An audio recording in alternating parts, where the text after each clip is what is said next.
জমি দখল যে চলেছে পায়েল, মুখ্যমন্ত্রী মমতা বন্দ্যোপাধ্যায় নিজেই বলেছেন এবং তোমার মনে থাকবে মুখ্যমন্ত্রী বিশেষ করে উত্তরবঙ্গের কথা বলেছেন।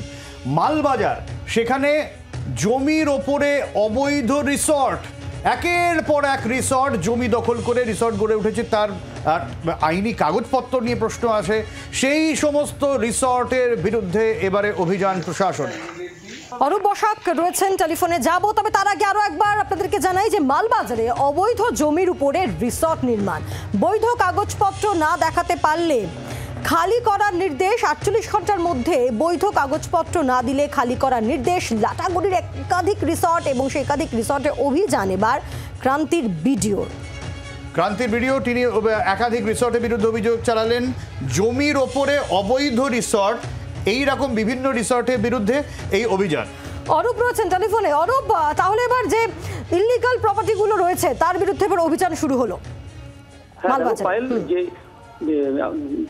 মালবাজার মহকুমা। এরকম কিন্তু বহু রিসোর্ট রয়েছে যেগুলোর কিন্তু বৈধ কাগজপত্র আছে কিনা সেই নিয়ে এখনো সন্দেহ রয়েছে। সেই কারণেই কিন্তু মালবাজার যে প্রশাসন রয়েছে, বিশেষ করে মেটিলি ব্লক প্রশাসন, ওনারাই কিন্তু যে লাটাগুড়ি এবং ওই এলাকায় যে রিসোর্টগুলো রয়েছে সেই রিসোর্টগুলোকে চিহ্নিত করে। ইতিমধ্যে কিন্তু 9টি রিসোর্ট চিহ্নিত করা হয়েছে।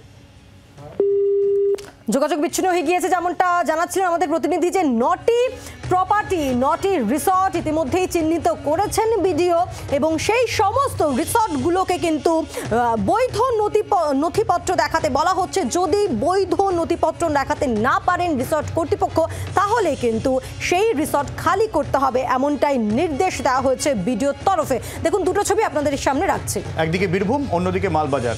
এখানেও সরকারি জমি দখল করে যেখানে বৃদ্ধাশ্রম করার কথা ছিল সেখানে এরকম বিশাল একটা রিসর্ট গড়ে তোলা হয়েছে, তাতে সুইমিং পুল রয়েছে এবং অন্যান্য অত্যাধুনিক সুবিধা।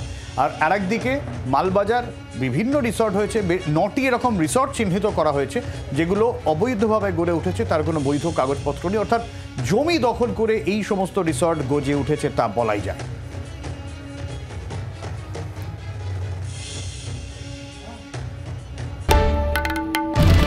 বাংলার আওয়াজ, বাঙালির আবেগ, জি 24 ঘন্টা।